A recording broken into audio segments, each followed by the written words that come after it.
হিন্দুদের তীর্থস্থানগুলির মধ্যে পুরীর জগন্নাথ দেবের মন্দির হলো অন্যতম। পুরীতে এসেছেন অথচ জগন্নাথ দেবের দর্শন করেননি এমন মানুষ খুঁজে পাওয়া মুশকিল। দেশ বিদেশ থেকে অসংখ্য মানুষ সমাগম ঘটে এই পবিত্র মন্দিরে। কিন্তু এই মন্দিরেও ঘটে থাকে বিভিন্ন অলৌকিক ঘটনা। ভিডিওটি শেষ পর্যন্ত দেখার অনুরোধ রইল। ভিডিওটি শেষ পর্যন্ত দেখতে ভুলবেন না।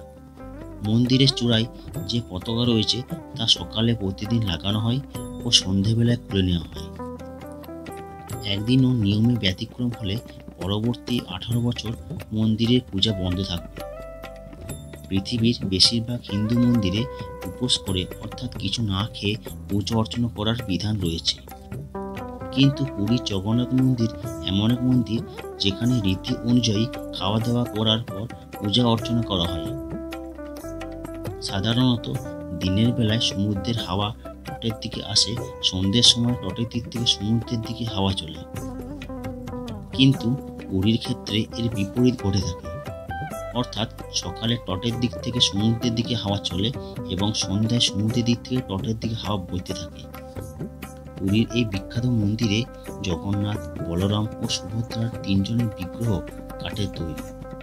প্রত্যেক 12 বছর অন্তর একটা গোপন রীতি মেনে জগন্নাথ, বলরাম, সুভদ্রাকে নতুন শরীর প্রদান করা হয়, অর্থাৎ নতুন রূপে তৈরি করা হয়, যাকে নবকলেবর বা পুনর্জন্ম বলা হয়ে থাকে।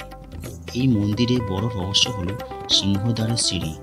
জগন্নাথ দেবের বোন সুভদ্রা চেয়েছিলেন যে এই মন্দিরে যেন সবসময় শান্তি বিরাজ করে। এই পৌরাণিক কাহিনী অনুযায়ী আজও এই মন্দিরের সিংহদ্বারের সিঁড়ি পেরোলে বাইরে কোনো রকম আওয়াজ শোনা যায় না, এমনকি সমুদ্রের শব্দ শোনা যায় না। পুরী জগন্নাথ মন্দিরের রহস্য হলো এখানকার রান্নাঘর। এখানে একটি পাত্রের উপর আর একটি মোট 7টি পাত্র আগুনে বসানো হয় রান্নার জন্য। কিন্তু এক্ষেত্রে অলৌকিক ব্যাপার হলো যে পাত্রটি সবের চেয়ে উপরে বসানো থাকে তার রান্না সবার আগে হয়, আর সবের চেয়ে নিচের পাত্রের রান্না সবার দেরিতে হয়। এই মন্দিরের প্রসাদও বেশ রহস্যজনক। সারা বছর ধরে সমপরিমাণ রান্না করা হয়, কিন্তু ওই একই পরিমাণ প্রসাদ দিয়ে কয়েক হাজার মানুষ বা কয়েক লক্ষ মানুষ হোক না কেন, তবুও প্রসাদ নষ্ট হয় না বা কখনো কম পড়ে না।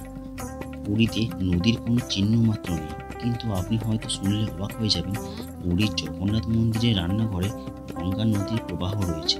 এই মন্দিরের চূড়ার পতাকাটি বেশ রহস্যজনক। এই পতাকা সবসময় হাওয়ার বিপরীত দিকে উড়ে এবং এই মন্দিরের চূড়ার উপর দিকে বিমান ওড়া তো দূরের কথা, কোনো পাখিও যেতে পারে না।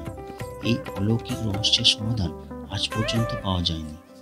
পুরীর জগন্নাথ মন্দিরের এক অংশে রয়েছে যেখানে দেবতাদের মূল্যবান অলঙ্কার ও নানা দ্রব্য রাখা হয়। এই কক্ষে রক্ষণাবেক্ষণের জন্য যারা নিয়োজিত তারা হলো কয়েকটি অদ্ভুত আকারের কয়েকটি সাপ এবং স্বর্গীয় আত্মা। সূর্যের অবস্থান যেমনই হোক না কেন, পুরীর মূল মন্দিরের ছায়া কোনোদিনও দেখা যায় না। এই অলৌকিক রহস্যের সমাধান আজও সম্ভব হয়নি। জগন্নাথ দেবের মূল মন্দিরের চূড়ায় এই সুদর্শন চক্র দেখা যায়, তা আপনি যেদিক থেকে দেখুন না কেন মনে হবে চক্রটি আপনার সম্মুখে রয়েছে, অর্থাৎ তার মুখ সামনের দিকে রয়েছে। রহস্যময় চক্র আজও সকল দর্শনার্থীকে অবাক করে দেয়।